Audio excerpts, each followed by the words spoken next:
Hai teman-teman, kami dari kelompok 6 ingin melakukan praktikum difusi dan osmosis. Dan ini adalah anggota dari kelompok 6 yang terdiri atas Jelin Tikupakala, Muhammad Didi Taufik Ananta, dan Ica Rusmawati. Dan yang pertama adalah praktikum difusi dengan menggunakan teh. Sebelum melanjutkan pengamatan pada teh, di sini saya akan menjelaskan sedikit mengenai difusi. Difusi adalah berpindahnya atau mengalirnya suatu zat dalam sebuah pelarut. Zat tersebut akan berpindah dari bagian konsentrasi tinggi ke bagian konsentrasi yang lebih rendah. Alat dan bahan yang digunakan adalah alat terdiri atas gelas bening, stopwatch, sendok, dan spidol. Bahan yang digunakan adalah teh celup, air yang terdiri atas air panas, dingin, dan air biasa. Yang pertama-tama yaitu masukkan masing-masing teh celup ke dalam gelas, lalu masukkan air. Air panas dimasukkan ke dalam gelas A, air dingin dimasukkan ke dalam gelas B, dan air biasa dimasukkan ke dalam gelas C.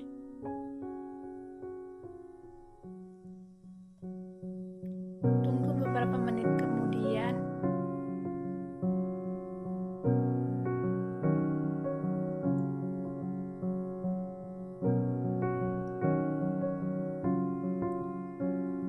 Dan ini adalah perubahan pada teh setelah 9 menit.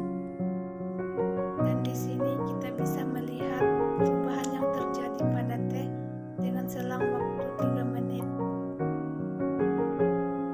Kesimpulan yang dapat kami ambil yaitu semakin tinggi suhu maka difusi yang terjadi akan semakin cepat pula. Kedua, adanya perbedaan konsentrasi antara dua bagian yang semakin besar mampu membuat proses difusi yang terjadi akan semakin besar. Dan yang terakhir, adanya luas area difusi maka akan mampu membuat proses difusi terjadi semakin cepat. Yang kedua adalah pengamatan osmosis pada kentang. Sebelum melakukan praktikum, di sini saya akan menjelaskan apa itu osmosis. Osmosis adalah perpindahan molekul pelarut melalui selaput semipermeabel dari yang konsentrasi pelarut rendah ke konsentrasi pelarut tinggi.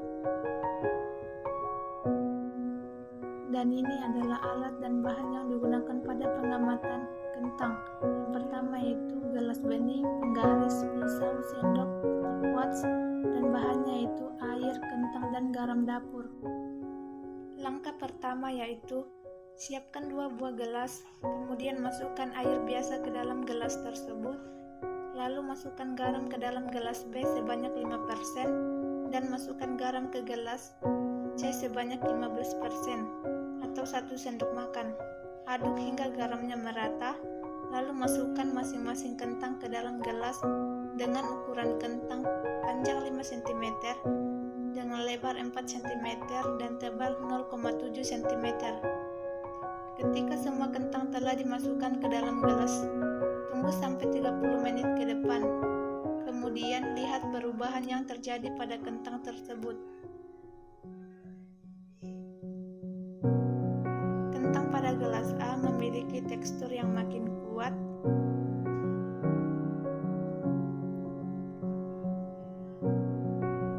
dan kentang pada gelas B memiliki perubahan yang tidak terlalu.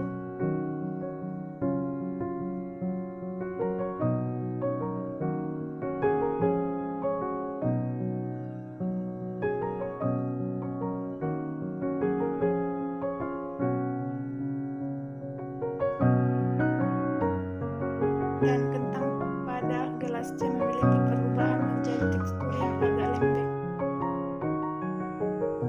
Kesimpulan yang dapat kami ambil pada pengamatan kentang adalah saat kentang direndam ke dalam larutan garam 5% dan 15% akan terjadi perpindahan air secara osmosis dari sel-sel kentang menuju larutan. Perpindahan air ini terjadi karena sel kentang yang dari konsentrasi rendah ke konsentrasi lebih tinggi, dan kentang yang direndam tanpa larutan garam